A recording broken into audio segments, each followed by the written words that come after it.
Bonjour à tous. Nous allons continuer aujourd'hui le chapitre 2.1 sur les signaux électriques et les capteurs.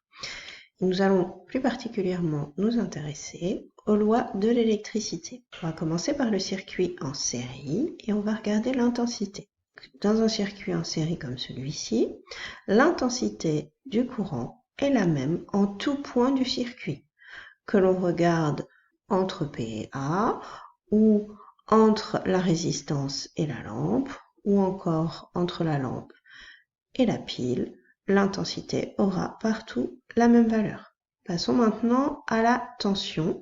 Donc là, on va découvrir ce que l'on appelle la loi des mailles. Prenons par exemple le circuit en série suivant.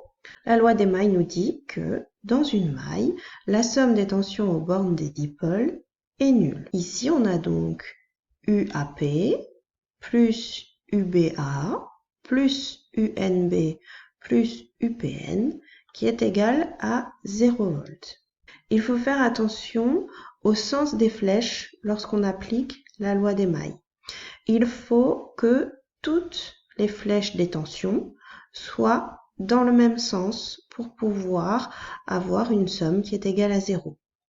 Si l'une des flèches est dans le sens inverse, par exemple UBN à la place de UNB, il faut mettre un moins devant cette tension.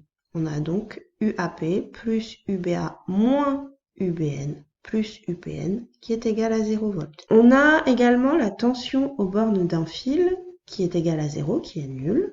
On n'a donc pas besoin d'indiquer la tension UAP. Cette loi des mailles, elle est valable donc dans un circuit en série, puisqu'un circuit en série n'est constitué que d'une seule maille.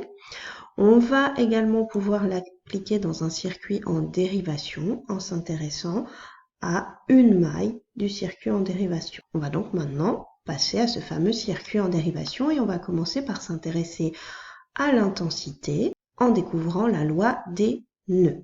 Donc, prenons l'exemple ici du nœud A. La loi des nœuds nous dit que la somme des intensités qui arrivent à un nœud est égale à la somme des intensités qui repartent de ce même nœud. Les intensités qui arrivent ici au nœud A, ce sont I1 et I4. Celles qui en repartent, ce sont I2 et I3. On a donc I1 plus I4 qui est égal à I2 plus I3. Voyons maintenant la dernière partie sur la tension dans un circuit en dérivation. Prenons le circuit suivant. La tension aux bornes de deux branches placées en dérivation est la même. Dans le circuit ici, les branches qui sont en dérivation sont les branches AD et BC. Elles ont bien à leur extrémité les mêmes nœuds, puisque les points A et B correspondent aux mêmes nœuds, vu qu'il n'y a pas de dipôle entre les deux.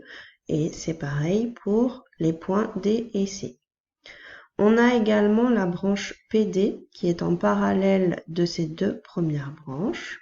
On se retrouve donc avec la tension UAD qui est égale à la tension UBC et qui est également égale à la tension UPD.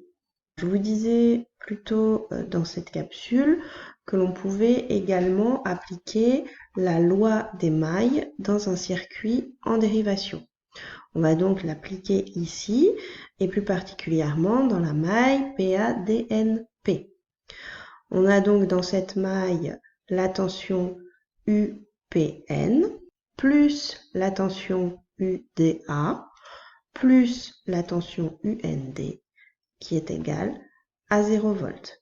Ici, je n'ai pas placé la tension UAP puisqu'il s'agit d'un fil.